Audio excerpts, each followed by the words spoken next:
మునుగోడులో జరిగిన భువనగిరి పార్లమెంట్ ఎన్నికల కాంగ్రెస్ ముఖ్య కార్యకర్తల విస్తృత స్థాయి సమావేశంలో భువనగిరి పార్లమెంట్ ఇన్ఛార్జ్ మునుగోడు శాసనసభ్యులు కోమరెడ్డి రాజగోపాల్ రెడ్డితో ఎమ్మెల్యే కుమ్మం అనిల్ కుమార్ రెడ్డి పాల్గొని పార్లమెంట్ ఎమ్మెల్యే ఎన్నికలలో భువనగిరి పార్లమెంట్ కాంగ్రెస్ పార్టీ అభ్యర్థి చామల కిరణ్ కుమార్ రెడ్డిని అత్యధిక మెజార్టీతో గెలిపించాలని కోరారు.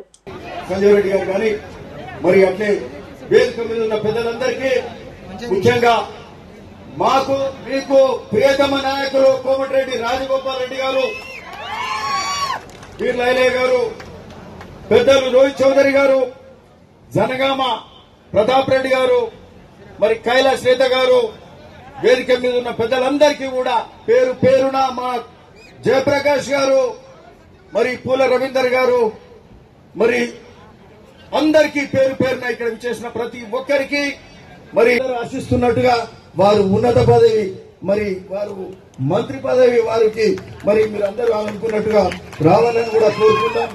ఓకే, సో ఏదేమైనప్పటికీ సంతోషం మీ అందరికి కూడా. సరే, పదవులు కొందరికి వస్తాయి, కొందరికి రావు. ఓ ఊరు ఉంటే సర్పంచ్ అవుతారు, ఒక ఆయన ఎంపీటీసీ అవుతాడు, ఒక ఆయన సింగిల్ విడిచి మంచిగా పనిచేద్దాం. మొన్న అసెంబ్లీనేమో కసిగా పనిచేసినాం, ప్రభుత్వం రావాలని పనిచేసినాం. ప్రభుత్వం వచ్చింది, మరి ఏమన్నా చల్లబడ్డట్టు ఉండొద్దు, మళ్ళా గరం కావాలి, గట్టి ఉండాలి. తలాక్ బిల్ కావచ్చు, కశ్మీర్ బిల్ కావచ్చు, అన్నిట్లలో కేసీఆర్ అక్కడ వాళ్ళతో మిలాఖైతే అవుతాడు. ఈ దోస్తాన్ని నడుస్తుంది. ఇక్కడ వీళ్లను మరి ముంచేసిండ్రు, అక్కడ బీజేపీ కూడా పని అయిపోతుంది అని చెప్పి నార్త్ లో కూడా సర్వేలు చెప్తా ఉన్నాయి. వాళ్ళని కూడా పస తగ్గిపోయింది. కాబట్టి ఈ రోజు ఖచ్చితంగా మంచి మెజార్టీ తోటి మనం. Please like and share, subscribe to BCN Telugu News. Please like, share and subscribe to BCN Telugu News.